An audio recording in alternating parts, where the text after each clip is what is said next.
Export हो सकता है। और अगर सब्सिडी मिल गई तो ये एक्सपोर्ट दरअसल 5 मिलियन टन के लेवल्स को छूते हुए नजर आएंगे, ऐसे एस्टिमेट्स हैं।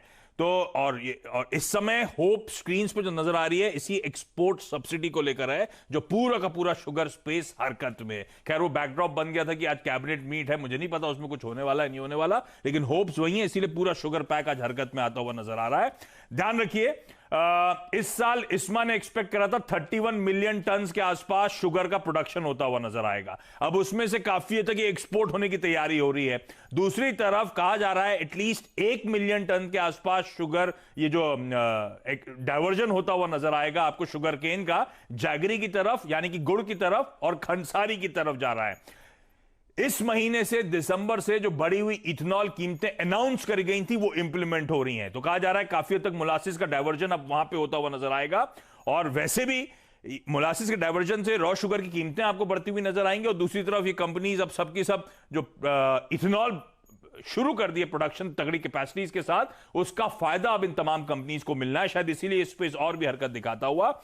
और एक और बात, जो इथेनॉल आ रहा है वो वैसे भी सैनिटाइजर की मैन्युफैक्चरिंग काफी हद तक इस समय डाइवर्ट ऑलरेडी वैसे ही हो रहा है, तो इन सब कंपनीज के लिए उस बात का बड़ा फायदा है। और इस्मा कह रहा है ये मोलासिस का इस्तेमाल इस साल 2 मिलियन टन के आसपास हो सकता है, तो इस तरह का डाइवर्जन की तैयारी हो रही है। तो जो पूरे शुगर की प्रोडक्शन की कैपेसिटीज की बात करी जाती है, एकदम से अब लग रहा है कि रॉ शुगर की कीमतें आगे और उछलती हुई नजर आएंगी। वैसे भी जो डिस्टिलरी होती है केवल 6 से 7 महीने के आसपास ऑपरेट करती हैं। अब ये जो इथेनॉल ब्लेंडिंग की बात चली है उसके चलते साल भर इन डिस्टिलरीज का प्रोडक्शन देखने को मिलता है, और इसीलिए इन कंपनीज के फाइनेंशियल्स में कहा जा रहा है एक मार्क्ड इंप्रूवमेंट होगा। 6 महीने का परफॉर्मेंस आप लोग की स्क्रीन पर आएगा। इसके रेवेन्यूज 560 करोड़ से बढ़कर पिछले साल के इस साल के 6 महीने में 850 करोड़ रुपए पहुंच चुके हैं। 67 से 68 रुपीस की बुक वैल्यू है। यह स्टॉक अभी का खड़ा है 42 रुपए पे आपको कामकाज करता हुआ नजर आएगा, और अब एक्सपेक्टेड है कि क्वार्टरली परफॉर्मेंस इंप्रूव होगा। एक और बात ध्यान रखिए मवाना शुगर में, प्रमोटर्स का हेल्दी 64% का स्टेक नेग्लिजिबल, मैंने देखा सिर्फ 3 या 4% प्लेज्ड है, इसलिए मैंने वर्ड यूज करा नेग्लिजिबल, या कह लीजिए कोई प्लेज का ओवरहैंग भी नहीं है इस शुगर कंपनी में। इसलिए तमाम शुगर स्टॉक्स और खासतौर पर मवाना शुगर को रिडार पे रखिएगा। लेकिन मुझे लगता है अब सवाल जवाब के सिलसिले की शुरुआत करें, डायरेक्टर साहब कह रहे हैं कि काफी जल्दी आगे बढ़ना है हमको, तो मवाना शुगर रिडार पे, बाकी के शुगर स्टॉक्स जो आउट परफॉर्म कर रहे हैं वो भी टिकर टीम आपको आपकी स्क्रीन पे दिखा देगी। सबसे पहले मैं जा रहा हूं सुरुचि के पास, गुड़गांव। सुरुचि जी, डायरेक्टर साहब सबको स्क्रीन पे दिखाइएगा, सॉरी शायद अब तक आपने दिखाया नहीं है। सुरुचि जी के साथ शुरुआत कर रहा हूं। सुरुचि मैम, हाय, गुड आफ्टरनून। बताएं मैम क्या क्वेरी है, और कब से स्टॉक मार्केट में कुछ जर्नी के बारे में भी बताइएगा।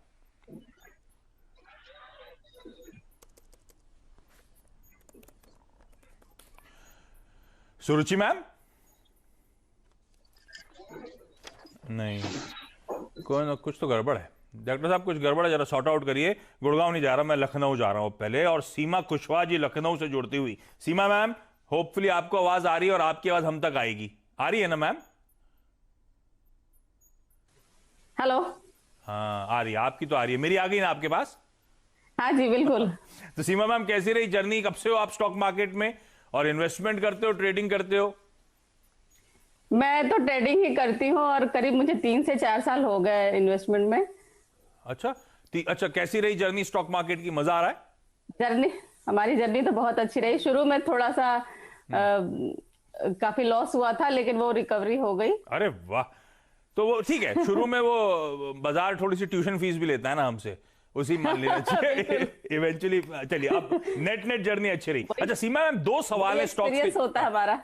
कुछ कह रहे हो आप? हाँ जी, उससे बहुत अच्छा लेसन मिलता है हमें। हाँ, आई एग्री। वो शुरुआत में होता भी है, हिकअप्स के साथ ही शुरुआत आमतौर पे सबकी होती है मार्केट में, लेकिन अच्छा है कि आपने रिकवर करा और अब अच्छी जर्नी रही आपकी। सीमा मैम, 2 स्टॉक्स में सवाल है, पहला कौन सा स्टॉक है? एक पहला अभी बात कर लेते हैं, समय रहा तो लौट के आऊंगा आपके पास।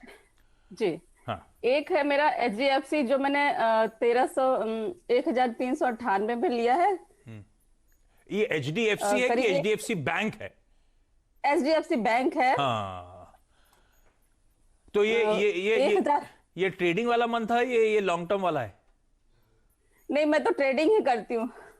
तो अभी हाल फिलहाल का लिया हुआ है, और मेरे साथ आज गौरांग सर है। गौरांग सर, कभी कभी ट्रेडिंग की हैट पहनते होगे आप? मन तो करता होगा, ऐसा होता है क्या?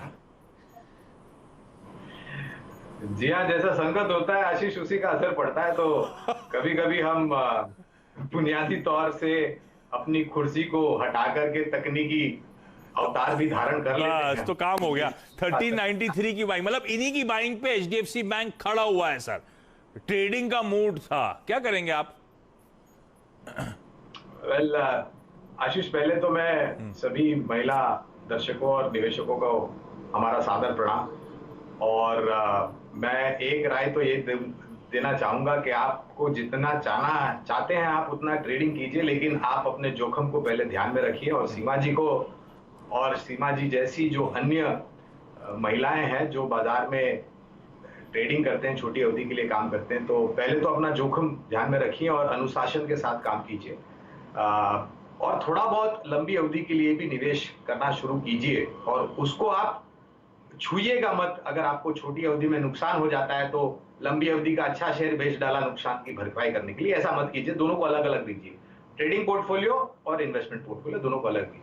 तो इनको मैं एक राय दूंगा कि फिलहाल तो बने रहे एचडीएफसी बैंक में, और अगर जोखिम झेलने की क्षमता कम है तो नीचे की तरफ एक नुकसान जो है अपना बचा करके चले। 1365-75 के आसपास ये चाहे तो नीचे की तरफ का एक सीमा बना के चल सकते हैं, जहां पर स्टॉप लॉस इनको रखना चाहिए। और ऊपर की तरफ मेरे ख्याल से मुझे उम्मीद है निजी क्षेत्र की बैंक्स अच्छा परफॉर्म करेंगी। 1450 या फिर 1500 की तरफ भी जा सकता है, थोड़ा बहुत समय देना पड़ेगा। स्टॉप लॉसेस जो हैं सीमा मैम ध्यान रखिएगा। क्विकली मैं अब जा रहा हूं ग्वालियर, और ग्वालियर से लीना नारंग जी जुड़ती हुई। Leena ma'am hi, good afternoon, सवाल पूछें ma'am. Good afternoon. Hi ma'am. Hello sir. Sir मेरे फादर इन लॉ करते थे इसमें काफी टाइम से वर्क। हाँ, अब मेरे हस्बैंड कर रहे हैं काफी टाइम से। मैंने तो थोड़ा थोड़ा स्टार्ट किया है लॉकडाउन से। अच्छा, तो आप और हस्बैंड मिलके स्टॉक चुनते हो या वो डिसाइड करते हैं? आप हस्बैंड सिखाते हैं। हाँ। नहीं, उनके साथ बैठती हूँ, हाँ। नॉलेज लेती हूँ अभी तो, क्योंकि बहुत कम टाइम हुआ है स्टार्ट किए। तो हस्बैंड एक्टिवली थोड़ा स्टॉक बहुत मार्केट में knowledge ट्रेड है। करते हैं, इन्वेस्टमेंट करते हैं? Yes yes. अरे वाह। जैसे 50 शेयर्स इन्होंने लिए हैं विप्रो के, हाँ, और परचेज प्राइस है 380 रुपीज। तो आगे क्या करना चाहिए, तो- यही एडवाइस आपसे लेना तो चाहती हूँ। इन्होंने जब लिए थे, मतलब आपके हस्बैंड ने जब लिए थे, तो ये लॉन्ग टर्म के लिए लिए थे या ट्रेडिंग का मन था? ट्रेडिंग का मन था शायद। अरे आज गौरांग सर सॉरी, 380 की बाइंग है, 50 शेयर, 17 रुपए 18 रुपए ट्रेडिंग करी थी। तो लीना मैम, स्टॉप लॉस लगाना जरूरी है, ट्रेडिंग का बेसिक प्रिंसिपल ही है। लेकिन अभी गौरांग सर, अच्छा फंडामेंटली विप्रो कहां जाता हुआ नजर आ रहा है? क्योंकि मोमेंटम बहुत सालों बाद इस स्टॉक ने पकड़ा है सर। ये बात सही है आशीष। और अक्सर छोटी अवधि के जो कारोबारी होते हैं, निवेशक होते हैं, वो 5 रुपए में मुनाफा होता है तो शायद बेच देते होंगे, लेकिन 10 रुपए नीचे नुकसान झेलते रहते हैं और वो नुकसान फिर बढ़ता जाता है। तो अनुशासन इसी को कहते हैं कि आपको अनुशासन रखना चाहिए और अपना जोखिम ध्यान में रखें। बहरहाल विप्रो एक अंडर परफॉर्मर से परफॉर्मर हुआ है, और जिस तरीके से दूसरी तिमाही के नतीजे आए, मुझे उम्मीद है कि आईटी क्षेत्र में और विप्रो में आपको रिकवरी आते हुए दिखेगी। तो लीना जी, जो भी ऊपर की तरफ के दायरे आते हैं वहां पर आप जो भी छोटा मोटा नुकसान भुगतने की क्षमता रखते हैं, आप वो नुकसान भुगत लें। क्योंकि हमें जियोजित में, हमारी कंपनी में उम्मीद कम है कि विप्रो आपको बड़े जो दिग्गज शेयर हैं जैसे कि टीसीएस हुआ, इन्फोसिस हुआ, एचसीएल टेक हुआ, टेक महिंद्रा हुआ, वैसी चाल दिखाएगा और वैसे आपको रुझान ऊपर की तरफ मिलेंगे। और मैं आपको एक राय ये दूंगा कि ये जो आपका विप्रो का निवेश है, ऊपर में जो भी नुकसान कम होता है बेच करके एचसीएल टेक या टेक महिंद्रा इसमें परिवर्तन करें, लेकिन थोड़ी बहुत मध्यम अवधि, मीडियम टर्म पर्सपेक्टिव विप्रो से बेहतर विकल्प हैं इस समय। तो अपने हस्बैंड को भी प्लीज कम्युनिकेट करिएगा। मैं क्विकली एक छोटा सा ब्रेक लेता हूं, ब्रेक के उस पार वो गुड़गांव फिर से ट्राई करेंगे, सुरुचि से बात हो पाती है नहीं हो पाती।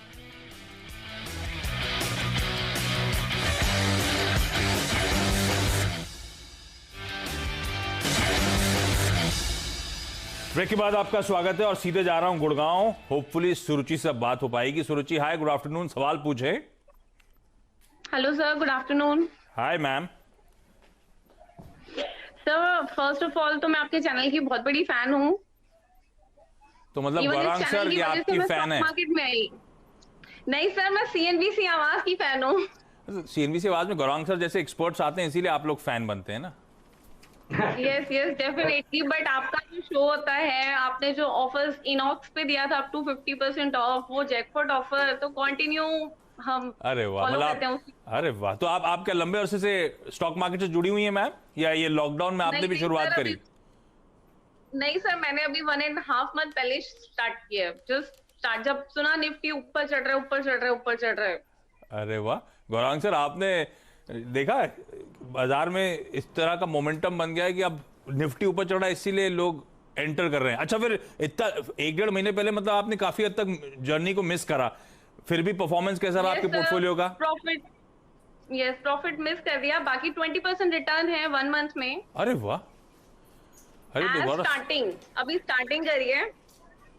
तो प्रो जब तक होंगी तब तक आप तो छाप देंगी एकदम। अच्छा, सवाल कौन सा है आज का? नो सर, आज मैंने बेल लिया था। हाँ। अच्छा, आज लिया हुआ है बेल? नहीं, आज नहीं लिया सर, मैंने 2-3 दिन पहले लिया था, उसमें पार्शियल प्रॉफिट बुक भी कर लिया है, बट अभी भी मैंने थोड़े से रखे हुए हैं share, 3000 share at the rate of 35.30। तो अभी भी आपकी बाइंग से ऊपर ही है BHEL, है ना? हाँ, बट मैंने आज का 3000 शेयर, मैंने 6000 लिए थे, जिसमें 3000 का पार्शियल प्रॉफिट बुक कर दिया, बिकॉज राजेश सर कहते हैं कि अपना पार्शियल प्रॉफिट बुक करते रहिए। चलिए, हाँ ये तो बिल्कुल ठीक है, पर तगड़े मोमेंटम में स्टॉक वाकई आ गया of late. Gaurang sir, BHEL पे कॉल क्या है? पहले तो आपका और सुरुचि की बहुत बहुत धन्यवाद हौसला अफजाई करने के लिए, और जो शब्दों का इस्तेमाल किया आपने, बहुत बहुत धन्यवाद। और राजेश सतपुते जी हमारे भी बहुत ही अजीज मित्र हैं, और वो सही राय देते हैं तकनीकी रूप में, और आपको निरंतर जैसे जैसे आपकी छोटी अवधि का निवेश जो है वो ऊपर जाता है, तो आपको धीरे धीरे करके उसमें मुनाफा भी समेटना चाहिए, क्योंकि उसी के लिए आपने बाजार में पैसे लगाए हैं, छोटी या मध्यम अवधि के लिए। और लालच सबसे बुरी चीज होती है मैम बाजार में, चाहे वो छोटी अवधि का निवेशक हो, लंबी अवधि का हो, या फिर मध्यम अवधि का। लालच कभी भी नहीं रखनी चाहिए। आपको अपना जोखिम, अपना मुनाफा देख करके सुरुचि जी आपको मुनाफा मानना चाहिए। फिलहाल बने रहें, लेकिन 35 या 36 के आसपास का एक मुनाफे वाला जो स्टॉप लॉस है उसको ऊपर के तरफ बढ़ा दीजिए, ताकि अगर बाजार में गिरावट आती है तो इसके आसपास भी अगर आप निकलते हैं तो आपको मुनाफा हो सकता है। और मेरे ख्याल से ऊपर की तरफ और ऐड करें क्या? बिल्कुल नहीं सुरुचि जी, आपको जैसे लालच, यही मैं बता रहा हूं लालच नहीं रखनी चाहिए। आपका जो निवेश का स्तर है वो आप ऊपर लेके जाएंगे अगर इस स्तर पर आपने जुड़ा तो आपका स्तर नीचे का है, अगर आप और जुड़ते हैं तो आपका निवेश का स्तर ऊपर जाएगा, मुनाफा कम हो जाएगा, क्योंकि आपका निवेश का स्तर ऊपर चला जाएगा। तो जितना है उसमें ही आपको संतुष्ट होना चाहिए, और मेरे ख्याल से 39 या 40 के आसपास जाता है तो पूर्ण रूप से अपना जो निवेश है छोटी अवधि का उसको बेच करके मुनाफा समेट लेना चाहिए। समेट लीजिएगा, फिर वो 20% का मुनाफा बढ़ के आपका। आपने टारगेट नहीं बताया था। मैंने 39-40 का लक्ष्य बताया है, तो उस स्तर के आसपास आप निकल जाइए। और नीचे के आशीष, ये सुरुचि जो बातचीत करी जा रही है गौरांग सर से, हर्षदा यहाँ पे खड़ी हुई है, उनके शो का टाइम हो गया है, मैं ओवर जा रहा हूँ। सुरुचि डायरेक्टली गौरांग सर से पूछे चली जा रही है, मैं कह रहा हूँ खत्म करना है। सुरुचि, धन्यवाद वक्त निकालने के लिए, इनफैक्ट आप सबका जुड़ने के लिए बहुत बहुत धन्यवाद। Gaurang sir, thank you so much. Sorry आज वो ज्यादा टेक्निकल वाला मूड माहौल हो गया, लेकिन फिर भी गौरांग सर ने मदद कर दी आप सबकी, थैंक यू। इस नोट पर आज के शो में इतना ही, क्विकली छोटा सा ब्रेक। हर्षदा बगल में खड़ी हैं, शो के लिए एकदम रेडी हैं, पर एक ब्रेक के उस पार हर्षदा जुड़ेंगे आप लोगों के साथ।